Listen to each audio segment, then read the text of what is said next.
All right, let's go ahead and get started. Hello, everyone, and thank you so much for joining us for this Education Transformation 2020 presentation, Maintaining Integrity. My name is Kayla Elkin, and I'm on the marketing team here at Hawks Learning. Our speaker today is Professor Clardy, an assistant professor of mathematics at South Louisiana Community College. Professor Clardy has been teaching at SLCC for almost 5 years. As an online course lead, she has been part of the founding moments of the ever-growing online instructor group. Also a member and then chair of the Academic Standard Committee, she is a longtime advocate for strict policy and procedure surrounding academic integrity. We are so excited that Professor Clardy is here to share her experience and insight with us today. We do have a large audience and we'll do our best to get to as many questions as possible. Kate Wise and Alex Seville of Hawks, two of our course implementation specialists, also joining us today in the background of the webinar. They're here to help answer questions throughout the webinar, so please enter those into the Q&A as we go, and they will write back to you. If you have questions for Professor Clardy, we'll save those for the end of the presentation. Just put those in the Q&A. And on that note, I'll hand it over to you, Professor Clardy, whenever you're ready. Thank you very much for the lovely introduction, and thank you all for attending. Academic integrity has been something that I've always been concerned about, first as a student and then as an instructor. And in general, what I found is that everybody struggles with trying to maintain a certain level of what they feel is expected of them. So a lot of times it's important to keep perspective on the fact that the student is struggling and that's why they feel like they have to do this. So the first thing that I want to encourage as an instructor to fellow instructors is to try to constantly reassure them that you are available for questions, because the more questions you take instead of them Googling, the better off you're going to be. So on that note, I guess I want to say, as a math instructor, the courses that I teach most often are either algebra or statistics. And in my findings, photomath is your most common resource used for an algebra-based class, because things can be very quickly computed in that regard. And for statistics, it's going to be more online tutoring services like Chegg and Course Hero and Brainly. So that's really what I'm going to be focusing on more today, because it's more what I've had to deal with in my classes. I'm the stats person at my school, so I see a lot of that. And so if you see material in there, don't think it's only about statistics. This is really anything that would apply to a course that is not just algebra, or so this could be, psychology, English, whatever the case may be. So the first thing that I want to say is that there's no easy answers, but if I had to boil it down to a too long didn't read version, making your own questions is going to be the best way for you to try to make this a little bit harder for your students to just Google. It's well known, at least to me, that most textbook questions and most software questions already appear somewhere on the internet and someone has answered them. Whether that's correct or not is to be debated, but that is accessible to students. So requiring students to show work and type out long responses is going to be one of the easiest ways that you can pinpoint that kind of situation, and making the consequences for your students up front at the beginning of the semester is going to help you at least protect yourself in this entire thing. So as I was saying, most textbook questions are on the internet, and if you do this long enough making your own questions, yours will be too. So these are some questions that my students have posted during their assignments. You can see some of them go for the photo approach and don't even bother to crop out their name. I had to do that before this presentation. But all walks of life are going to try this if they think they can. So that's why, again, I want to try to stress asking them to ask you questions and just making yourself really available can really save a lot of paperwork and issues for you. So once this happens, the first question a lot of people will ask is, what can I do now? So Chegg does have intellectual property protection. If you write your own questions, you can petition to have them taken down. And I have the link for that there. If you should get a copy of the slides, that'll be a bit accessible, but it's pretty easy to search for yourself as well. The other side of this is, once that question has been posted, it's within, your responsibility set, I think at least, to go and figure out who posted it if you can, because that's the person you really need to address to try to keep this from happening again in the future, and helping them understand that this is not appropriate behavior. It does not fit with the flow of the course. It's not what we're trying to do here. So what I found with Chegg, which is the most common site that I've seen abused for this purpose, is they have a question ID. So you can see it right here at the end of the URL, and that's going to help you to see kind of when this question occurred. This question ID goes for any subject, so you can also see what subject this is filed under in the kind of URL, sub-URL in the site itself. So this is a statistics and probability question. And what we can do is go to that archive of all of the questions of that type to be able to see when this was posted and potentially narrow down who posted it. So to do that, I want to just kind of give you a little tutorial on my process for that. So if we go to this archive, like so, I have a question that I'm tracking down, the one that was in that picture. It's about Thurman, and he's seen some dining trends and he wants to investigate, because stats questions are always a little preposterous. So I narrowed it down to my class was occurring in June, and I just clicked on the days around when the test was active, which was the 3rd. So clicking on the first question on the 3rd, I get a certain question ID. So ours, if you recall, we had 515. So I know this isn't enough. So I go instead forward to the 4th. It does have the first question 415. So that I'm thinking I'm narrowing it down, right? Let's try the 5th and see what happens. If I go to the first question on the 5th, we see that we've overshot. I need 516. So we're going to go back into the 4th and look at some of these questions. If you look at one of these pages, you can see that there are just tons and tons and tons of results. So this is very cumbersome to look at every single question. Even just looking for a certain word on the screen can take a very long time, because there are also pages and pages and pages of results. You'll see even on just this one given day, there are 48 pages with that much scrolling on every page that was posted only to statistics and probability. So we can see that this really is a widespread problem. And this is a summer course. So, we're not getting as much coming in from, your standard student. So during the semester, after the epidemic broke out, what I saw was that these would have 150 page results in a day, right? And that is up significantly. Last semester, before COVID, I would see about 50 to 70 pages a day. So it's just immense. So what I'm using is a kind of algorithmic approach to this. Pick a page kind of in the middle, see what the first question ID looks like. So this is the first question ID on that 25th page, and I can see I'm starting to narrow it down. So then I search within this page for the text. Here's Thurman, and that is finding the question that I'm looking at.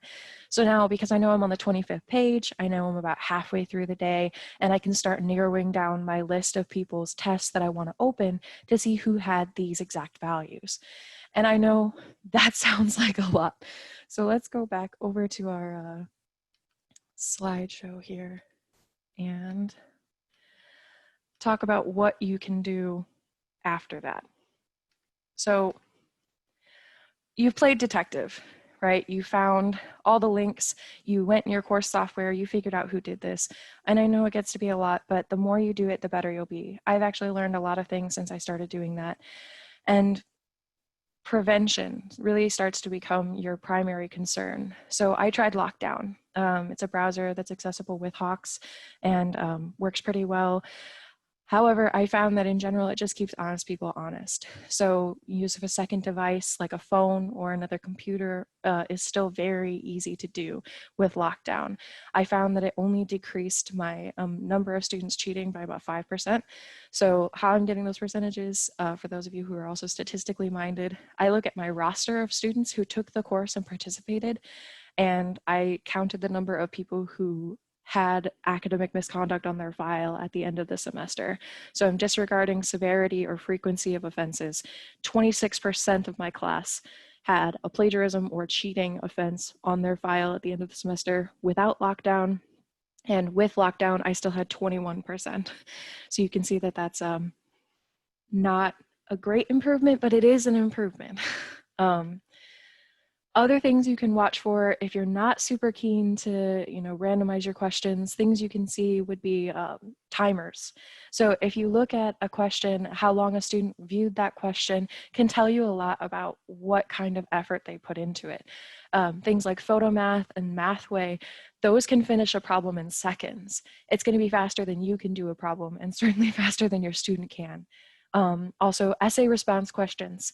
If the words per minute required to type that is 120 or more, you're thinking, yeah, that's probably not you typing it. It's more you copying and pasting it. Improper English is also a problem. A lot of the tutoring resources, they have typos in them because they're just trying to go fast, or English isn't their first language and they think math is universal, or whatever the case may be. So personal experience, grammatical errors, weird symbols also. Many responses on these sites are handwritten. So, a tilted sigma becomes a 6, and so on and so forth. If you want to further the idea of prevention rather than triage, proctoring is definitely good. I know my school in particular is shy about the extra fees to students and stuff, but my in-class averages for cheating is drastically lower. Because I was mostly focusing on the most recent data, I don't have it off the top of my head, but it's less than 10% of students are using these resources if they're in the classroom regularly. So between giving actual paper scratch work, being able to see how a student processes a question can really help, because if they're using techniques you didn't discuss in class, then that's going to show you that they're not using their own knowledge. Randomization, even for non-math fields, this is still something that you can use. The mailings feature in Word allows you to change key phrases and words within an assignment. So you can make 20 different versions of the same document with only a few keystrokes. And that's super great when you're talking about trying to give these assignments to an entire class and wanting everyone to have something a little bit different. Also leaving keywords out and having them substitute in something from themselves, right? If you need a value, you can have them use their class average or a particular digit of their student ID, and that will help you to be able to make everything more personalized and understand where some of this information is coming from if they get it from an illegitimate source. And anytime you can have them use their own words is going to help you to understand their writing style, and if there's something that's not their writing style, for instance. Before I started this, Hawks kindly asked me to present. They gave me a couple questions that had been asked in previous topics, and these were some of the ones that I thought were the most interesting and didn't really fit with the rest of my topic here. So, do I have them sign a covenant of trust? I absolutely do. I really believe in transparency with my students whenever I can. So having them do a syllabus quiz at the beginning of the semester means that they understand exactly what I'm expecting of them and what will happen if they don't live up to those expectations. The signature also helps protect me when I file the paperwork on these students later and they feign innocence. Do you explicitly state what's forbidden? This is something I've really struggled with as well. If I say don't use Chegg, somebody who's never heard of Chegg now knows that that's an option. And I don't like the idea of consequences for myself or other instructors because of that. So I use a phrase like external resources whenever I talk about that, because it really helps to forbid everything in a single step. And the final question is alternate ways to assess students. I'm always trying to find these. The best I've come up with so far are asking them to make like a mini lecture. If you want them to talk about a topic that you've covered in class, it gives them a way to not only see what you're going through every time you make a lecture, but to give them a way to express what they understand without having to be in that testing environment. I give a project at the end of my statistics class, and the feedback I get on that is invaluable to me as an instructor at assessing who understood what they came here to do and who can express that in another setting. So definitely any feedback you guys can give me about other things you've tried is appreciated. I'm always learning about this. By no means am I considering myself an expert. I'm just somebody who's been through it before. So I look forward to hearing your questions, and thank you for your attention and interest. Alrighty, so there's a bunch of questions in the Q&A, which we're really excited to get to. To start things off, Juanita asked, how do you define integrity? That's a really philosophical question. To me, when I'm talking about integrity in my classes, I'm talking about a student presenting work that is not their own. So especially in a math class, that could mean using techniques that they didn't understand, using phrases that don't really apply, that kind of thing. So it's a very broad definition as far as I'm concerned, because everybody should be working on this at their own level, whatever that means. Cool. Another question that a couple of people had actually, or something kind of like that. How do institutions typically handle buying a Chegg or a Course Hero or account like that? Oh Is it yes, something the on the almighty budget? dollar. So I will say personally, I have had to do this out of pocket. I have gotten a little bit of reimbursement a couple different times, but in general, it has to be a policy that's set forth by your school. So from my academic standards experience, if you can find your distance ed committee or whoever decides what your distance ed policies are, those would be the most likely place to start petitioning for a fund like that. Another one. Let's see. Somebody mentioned that Lockdown Browser doesn't work on Chromebooks, which I thought was really interesting to learn. Yeah. Also, let's see. Should you use really weird names to determine if the questions are on the internet? I like that idea. I think that's kind of fun. So that's a fun thing that I actually did with mine. I tried to use alliterative names so that I could make the names part of the randomization. So if I was talking about two people, I might say Matt as one of my people and Mark as an option for that as well. So not only are the numbers changing, but the words are changing so that I can try to find them quickly as exactly who did it. But weird names also help. Are you talking about Thurman? That's a weird name. It's kind of a weird name. Another question, do you have a tool that you know of for calculating words per minute on essays? I know you're a math instructor, so you may not know. But... No, I don't necessarily have a good tool for that one. What I was using personally was it'll count how many words are in the text box on Hawks, and then it'll tell me how long they were on the overall question. So I do have a little bit of, okay, they had to read the question to compute, but I can at least get a low ball answer of how long it could have possibly taken them to type, and that helps at least. Okay, Laura asked, how do you know that someone like Chegg, or no, that the students don't hire someone to do the lecture for them? That is the ultimate question, right? So certain softwares will let you check IDs and use a webcam to check who is doing a particular assignment. I have found resistance in our policy in making a student buy a webcam. Some people say they can, some people say they can't. So that one's a little bit difficult. One of the other things is, I guess, just trying to be consistent as much as you can. If they're having somebody take the entire course for them, that's pretty hard to pinpoint, but just a single assignment can be down to an author on a particular document or the writing style inside. So if you've never done the author check on a Word or other Office document, that's a huge place to start. So make sure to request a file that is from the Office suite, and that'll make sure that you have that author information. So. Okay, another one that I thought was really interesting. If you require students to show their work, how do they show it to you? Do they use pictures? Do they attach files? Are there any other options that aren't as clunky? Well, I know Hawks has a new show work feature, so I'll let Alex and Kate brag about that in a second. Personally, what I've been doing is having them write them down on paper and then use an app like CamScan or Office Lens, which is free, to upload those files for me to review with their test. So I'm excited to hear about the show work feature if one of you guys wants to chime in now on that.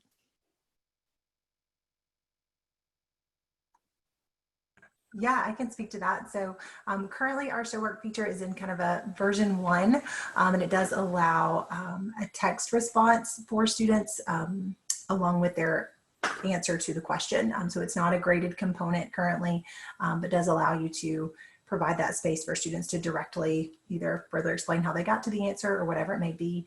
We are hoping to expand that tool out to have some additional functionality that was mentioned, but currently it is a text box that you can enable on the question level in any of our products.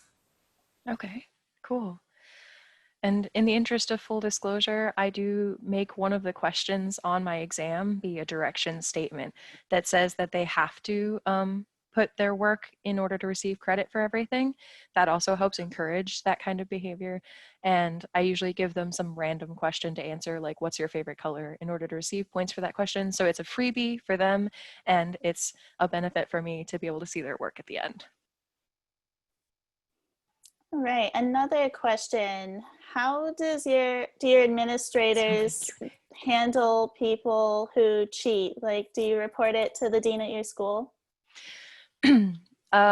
So that's a long story and I don't want to do the whole thing, but the short answer is we have a form that we fill out whenever we find that in our course and we turn it into the dean's office. The repeat infractions are sent up to the conduct people and they decide what the punishment should be from there. All right.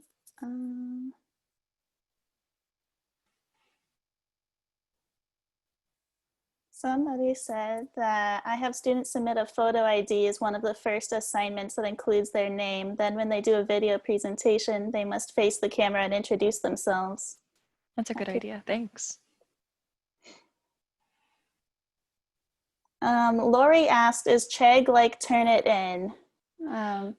Chegg is, well, originally it started as a textbook rental and it still does that. So people may know it from that. The part that I'm talking about predominantly is Chegg Study, which is a feature they appended onto their original kind of offerings, and it has expert Q&A is how they advertise it. So a student can post a question if they have this type of account, and that question is usually answered within the hour. So even time limits on tests can be a little bit tenuous when we're talking about something like that. Turnitin, to my understanding, is more like Grammarly, where you're trying to check whether an assignment is existing somewhere else on the internet. So a Chegg subscription can actually allow you to put it onto the internet for someone else to do for you instead, which is significantly worse. Okay, another one. Proctoring seems absolutely necessary if we are going to certify performance, yet high stakes testing is very unpopular among students, administrators, politicians, really everyone. Are there any ideas you have on how to soften the image of a proctored assignment? Wow, that was really in depth. I was afraid someone would ask me that actually. A lot of what I feel about that is just a personal statement. So let me just preface with that. I think proctoring is absolutely necessary. I find, as always, that when I'm behind the student watching what they're doing, they show them their best selves, right? Getting an administrator to want to pay for it or deal with the responsibilities of that and even some of the loopholes that come after that are really difficult. And I think the thing that matters the most is shared governance on something like that. Get in on the ground floor with your faculty senate or your standards committees and decide what you guys want to see as an institution and then work to make it happen. Because until we put a united front together, I don't know that that's going to get any better. There were quite a few questions about proctoring. So do you mind sharing which video monitoring solutions you've used in the past? We have access to Respondus as a school. So Respondus monitoring is what I have the most experience with. The main problem I found with that is it tracks the facial portion of the video. So if I were to say bend my head down like this to do work, it would see my face as having left the screen. And for a math class, that's extremely difficult to deal with. So it flags changes to the student's position or if somebody else enters, but it can't actually do anything on its own. So I've found that a net nanny is really not the solution we're looking for in general. Another question, do you have students repeat the assignment like an alternative version, or do they get an F and it's done if you catch them not being honest? In general, whenever I'm talking about these assignments, they're like quizzes or something more intense than that.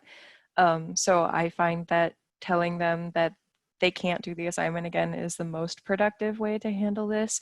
But I do give them one kind of assignment that they can zero out before I fail them from the course. And all of that's made clear up front at the beginning in the syllabus. So they know what they're getting into when they do it, is my estimation. Someone else asked, have you ever given oral exams in your math course? I did once. We have a workforce math class, and that's supposed to be people who are going into fields like welding or auto mechanics that need math, but in more of a technical level than an actual algebraic manipulation kind of level. And I think they got into it. You know, they enjoyed being able to give their presentation and being able to talk through whatever questions I had in that kind of live feedback way. So, recommend. You may have answered this already before, but what does your school use to document academic integrity? I know that they're working on implementing some new software to track things better. Right now, we've been doing everything very manually. I don't know that I have a lot of advice to give on that front. That is not a problem. Oh, how long does it take to detect questions on Chegg? Basically, how long does it take for you to grade something when you're checking to make sure? Okay, that's a really real question. It depends, I think, on where it is in the class. What I've found is that at the beginning of the semester, the students are willing to, lose a couple of points in order to just do things themselves.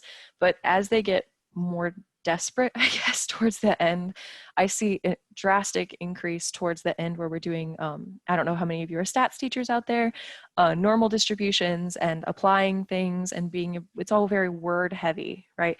They have to really use critical thinking and they don't know how or unwilling. I'm not sure what, because I'm not in that position as a student, but I see that really spike at that time. And I would say it usually takes me a couple hours to grade a bank of tests, which is about 30 assignments. So not great, but that has improved drastically since I figured out the question tracking ID. So I really hope that tutorial helps you take less time than me. Do you ever get blowback from students who think these systems are too draconian? Absolutely. And that's why I really feel like that transparency up front is essential, because if they want to try to say, oh, I didn't know this was cheating, I didn't know you were going to do this to me, all of your bases are covered. And I feel like that's really all any administrator can ask of you, that you were very clear up front with what you were expecting. Okay. Is there a website or tool that will restate your questions for you? Like Is that using clear? synonyms or? I think so. Well, I know Word has like a thesaurus option. So if you're looking to do the like mailings thing, you can use the thesaurus to choose a couple different versions of the same word. You have to be a little careful about context on that.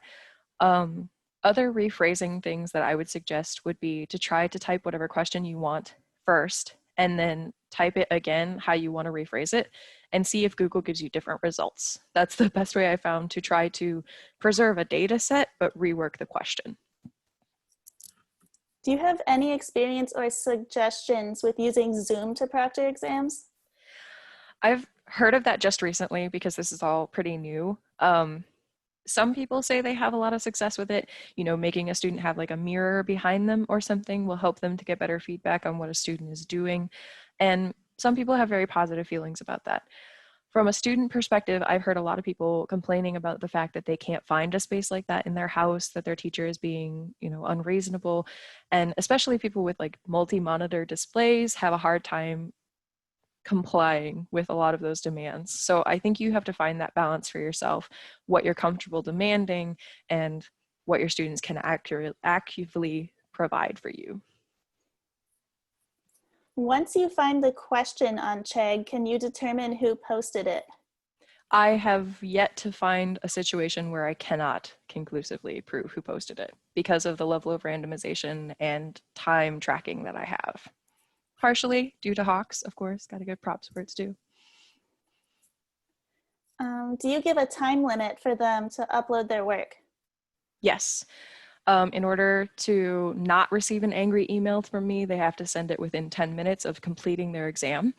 And if they are unwilling to provide it within, I think I usually give them about 10 hours after I send the angry email to send it.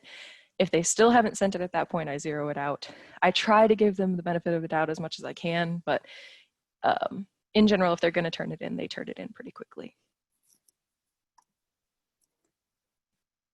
How do you prevent students from creating a virtual machine and taking a test in that while going outside it on their computer and getting answers? That's a really good question. It's actually something I've discussed at length with my husband. He's a tech guy, so we actually tried a lot of that stuff prior to me using Respondus because I wanted to know how strong I thought it could be when we began. In my experience, I can't really do a lot to prevent it. And in general, those who are going to want to do that are going to find a way around it. It's like I said earlier in the presentation, what it really does for you is keep honest people honest. It makes it a stronger argument when you find the results that you find. And beyond that, I haven't found a lot of ways to prevent. So if you find, please tell. I would love to know. I don't enjoy spending several hours grading one test. All right, well, we're at the 30-minute mark, so we'll take a couple more questions and then be done for today. Can you use the mailings option for math equations? Yes, you can. Using Hawks, I know that their variable randomizer has a really great Excel interface. So I usually make an Excel document and you can use the random commands that I showed in the slide to be able to make a bunch of data for yourself really quickly. But yes, the mailings option will let you change keywords, key phrases, numbers as much as you want it to. The problem is that you do have to generate all of those yourself. All right, this one's kind of a long one. Our department is considering putting in a syllabus statement that if cheating is suspected, a student may be required to work a similar problem during a video meeting with instructor, and that if the student cannot do so to the instructor's satisfaction, the instructor will proceed with an academic honesty report. They also are considering saying that after every test, some students will be randomly selected to answer at least one question about the test. What are your reactions? I've heard of the first part of that statement before, and I think that it's a good way to be able to give benefit of a doubt. I had a situation last semester where people in my algebra class used photo math. At the end, they tried to argue that I couldn't prove that they did, even though the timer definitely did. And I gave them that option that if they wanted to try to retake the question, I would time them. And if they weren't done by the time the time ran out, then that was proof. And it kept them where it backed them down, I guess is how I want to say that. So if that is something your department's thinking about, I think it's probably nice. At least it gives you some more added protection. The other part is new to me. I've never heard someone say that one before. So if you do implement it, I'd be interested to see how it turns out. Oh, how did you decide to start searching for your problems on Chegg? That's a great question. It was one of those weird English phrases that I was talking about. So it was something I saw come up on several exams, and I just could not for the life of me figure out why they would say it. Let me see if I can remember. The question was about whether a situation was unusual in a statistical sense. And they all kept saying that it was not unusually low or high, and that didn't make any sense in the context. And so I was just trying to figure out why they would have all come with it. So I searched that phrase, and that phrase took me to Chegg, and I found the question along with several of the other questions I'd asked on that exam. And that's when I knew I had to start searching my own questions every time I was grading an assignment. How do you prevent students from being helped by another person hidden in the room while they take an online proctored exam? Currently, I'm not doing a lot to prevent that, because I guess I have to draw the line somewhere, is what I told myself. I'm already doing all this detective work with the online stuff. At least if they're filtering information from another person, some of it might go into their own thoughts. So I guess I'm going to call that close enough for what I can do right now and live with it. Okay. Sorry, How that do was a bad students answer. respond to you when you address the academic dishonesty? Well, we have a form letter that we have to send to the students as a school whenever we are writing them up for academic dishonesty. So typically I send that letter and then I wait a day or two before I actually send the file to give them a chance to, I guess, combat the charges. So I think at one point there was a question where a lot of students had the same answer, but I couldn't find the source material. The question itself wasn't online, so it wasn't something like that. It was more of like I think they worked together in the same room kind of situation, like the previous question was asking. And in the end, I ended up having to let it go, I guess. But telling them about it and making yourself clear as to why you're doing it helps to keep you protected. If you have a good relationship with your department chair or dean, that can also really help to be able to say, like, here's what I'm looking for, and do you think that's appropriate? Because I think as your school, you all have to agree on how hard you're going to press this as well before you can really feel safe in making these statements and not worry about the blowback. All right. Well, just to finish things off, you got a lot of thanks in the Q&A. I just wanted to make sure you're aware. Oh, a lot of people thanks. sharing how helpful your information was. Do you have any final thoughts? Well, I just really appreciate you guys caring about this. It's something that I've been worried about. It's something that I, speak really passionately about. So I hope I wasn't too much for anybody either. But it's good to raise awareness about this, and I hope that all of you will have good discussions with your peers about this in your own institutions, and that hopefully we can make some changes about how students feel about this stuff. Because again, what it really comes down to me is they feel like they don't have any other choices. I mean, maybe they feel like they do have other choices, but they feel like that's the easiest route. And I really do feel like the easiest route should be asking the person you're already paying to help you learn this material. But maybe we'll change that impression together. So keep it up, guys. All right. Well, thank you so much, Professor Clardy, and thank you to everyone who attended today.